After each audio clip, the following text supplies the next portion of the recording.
Liz, my wonderful wife, or Ella as she is known to her Polish friends and family, was born in January 1947, one of the coldest and snowiest winters on record, in a little place on the English-Welsh border, the daughter of Polish refugees.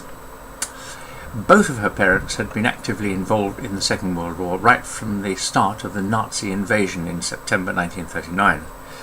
Her father very soon becoming a prisoner of war, her mother, a nurse, fighting in the Polish underground, the AK, or Armii Krajowej, or in English the Home Army, culminating in the Warsaw Uprising of August 1944. Both came to England hoping shortly to be able to return to Poland, but with the communists in power that was not to be.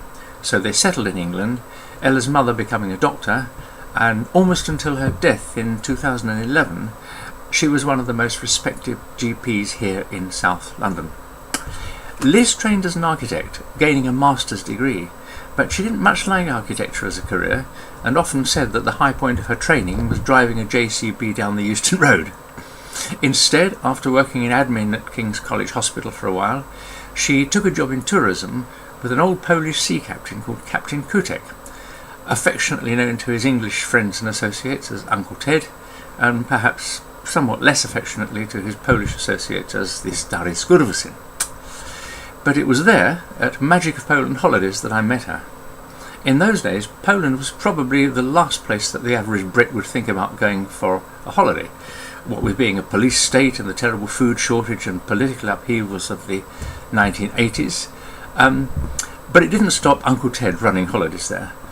Few people had ever heard of Krakow until he started running charter flights there, but how times have changed.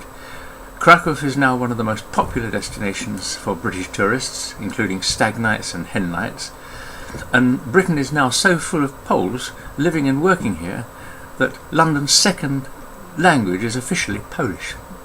However, Liz moved on to join the Travel Corporation, a large and powerful international travel organisation including names like Trafalgar Tours, Insight Vacations, Uniworld Cruises and so on, providing a wide variety of holidays to and within Europe for the English-speaking world, the United States, Canada, Australia, New Zealand, South Africa, and so on. And in this capacity she became an extremely important part of the organisation, completing just short of 40 years service before her death at the end of October. She died on duty, in fact at Gatwick Airport of all places, arriving back from a short company meeting in Guernsey. Indeed, only a month previously she'd insisted upon attending the company's main sales conference this year in Venice, even though by this time she was gravely ill and confined to a wheelchair. But her presence was so much desired and appreciated by the company that I was allowed to accompany her, something that wouldn't normally happen. I was so proud to see how much she was appreciated and loved by all of her colleagues and friends, and we were both overwhelmed when the chairman and founder of the company, Stanley Tolman, made a special point of dedicating his speech to her during the final night dinner, causing a spontaneous standing ovation for Liz which lasted several minutes. Her passing will create an unfillable gap both in her professional and in her private life.